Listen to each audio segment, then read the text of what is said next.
Queen Elizabeth and Prince Philip will mark their 70th wedding anniversary privately on November 20, after an extraordinary romance lived almost entirely in the public spotlight. The Queen, 91, and Prince Philip, 96, will celebrate with a quiet dinner for close friends and family at their home, Windsor Castle, eschewing the Thanksgiving services, balcony appearances and state banquets that accompanied their 50th and 60th wedding anniversaries. The pair, who married in 1947, are the only British royal couple ever to reach their platinum wedding anniversary. They married when then Princess Elizabeth Windsor was 21 years old and then Lieutenant Philip Mountbatten was 26. 5 years later, King George Virgin Islands US died and his daughter Elizabeth became Queen. She has since served 65 years on the throne, making her the world's longest-serving living monarch, and Philip, given the title the Duke of Edinburgh the night before the wedding, the longest-serving Queen's consort.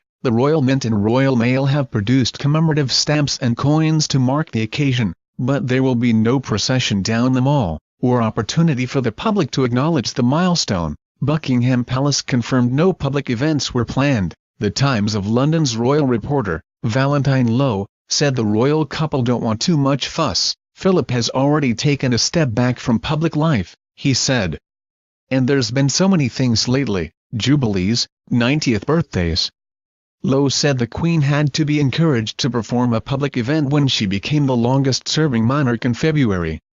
The wedding thing is about them personally, and while she will do things relating to the Commonwealth, she is less likely to do stuff that is for them personally, he said. Queen Elizabeth's former press secretary of more than 10 years, Dickie Arbiter, told News Corporation the wedding anniversary would be a quiet family affair, immediate family, probably a sit-down dinner, very private. He said. By contrast, the royal wedding 70 years ago was a grand affair set against the backdrop of post-World War II rationing, and royal courtiers agonized over how the public would react to a lavish royal celebration. After much hand-wringing, it was decided the heiress to the throne should have a fairy tale wedding, and meticulous plans were made. The Queen's subjects from around the Commonwealth rallied to help out, shipping butter from New Zealand and rum from Barbados. Australian Girl Guides pooled their pocket money to buy the sugar, spices and dried fruits needed for the 4-tiered wedding cake, and later received a slice in the mail as a thank you.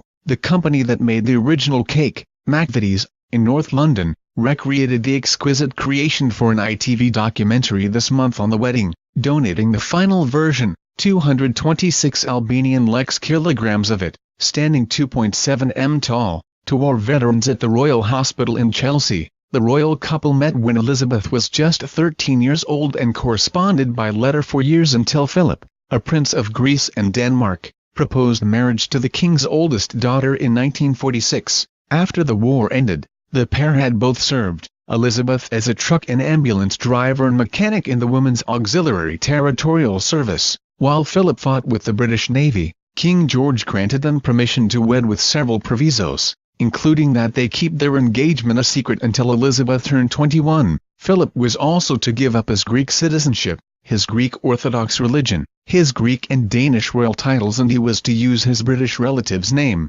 Mountbatten, instead of his father's family name of Schleswig-Holstein-Sonderburg-Glücksburg. Elizabeth turned 21 in April 1947 and the engagement was announced in July, prompting celebrations in a bomb-scarred country which was still rebuilding after the war, and was desperate for a happy distraction. The country pitched in providing ration coupons for the young princess to make her dress. She returned them all, but needed her own coupons to find enough silk for the dress, which was designed under top-secret conditions by Norman Hartnell, who ordered his assistants to sleep next to his creation every night to ensure it came to no harm. There was drama the morning of the wedding when the princess's tiara snapped, but the crown jeweler was on standby and whisked it off to the workroom for repairs. The couple married at 11:30 am in Westminster Abbey in an elaborate celebration attended by several thousand guests including royalty from across Europe. 3 of Philip's 4 sisters, who had married German princes with connections to the Nazi Party,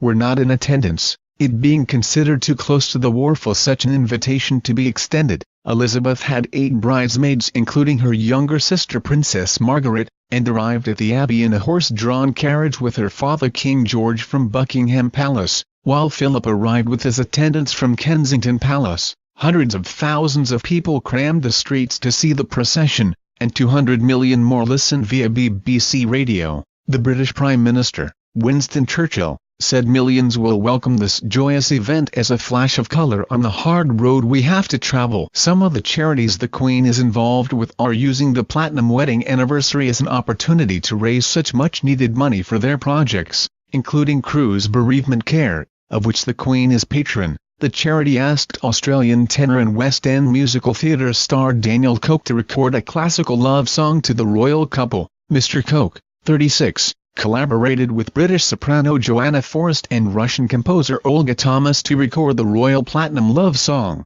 backed by a 72-piece symphony orchestra. I think the royal couple celebrating their 70th year of marriage is such an amazing achievement and entirely deserving of being recognized with such a marvelous song, he told News Corporation. I'm obviously privileged and honored to have recorded the royal platinum love song, and I'm so happy to support such a wonderful charity. Mr. Coke, who has been performing in London for 15 years including most recently in the lead role of Jean Valjean in Les Miserables, was handpicked by Ms. Thomas for the recording. Ms. Thomas has composed several classical scores for the royal family over the years to commemorate special events, including for the wedding of Prince William and Catherine Middleton, which was also held in Westminster Abbey. The first 3 years of Elizabeth and Philip's married life was spent in Malta while he continued his military career, and Prince Charles was born in 1948, followed by Princess Anne in 1950, but on February 9, 1952, as the pair travelled to Australia to represent the ailing King George at a Commonwealth event,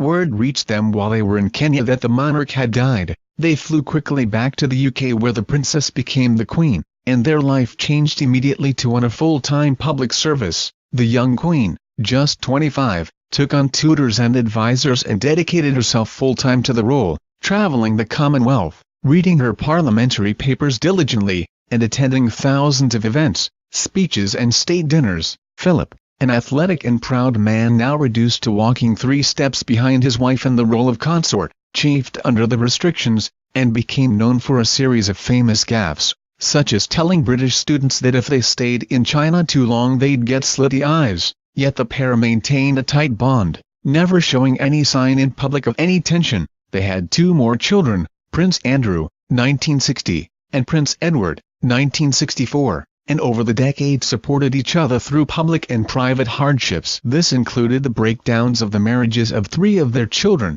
Prince Charles and Diana Spencer, Princess Anne and Mark Phillips, and Prince Andrew and Sarah Ferguson, through one of the most challenging times of all, when Princess Diana was killed in a car accident in Paris in 1997. Neither the Queen nor Prince Philip are given to public outpourings of affection, but the Queen gave a speech on their 50th wedding anniversary in 2007 which gave the clearest hint of the strength of the relationship between the pair. All too often, I fear, Prince Philip has had to listen to me speaking, she said from the lectern, as Prince Philip looked on from the audience. Frequently we have discussed my intended speech beforehand and, as you will imagine, his views have been expressed in a forthright manner. He is someone who doesn't take easily to compliments, but he has, quite simply, been my strength and stay all these years. I, and his whole family, and this and many other countries, owe him a debt greater than he would ever claim, or we shall ever know.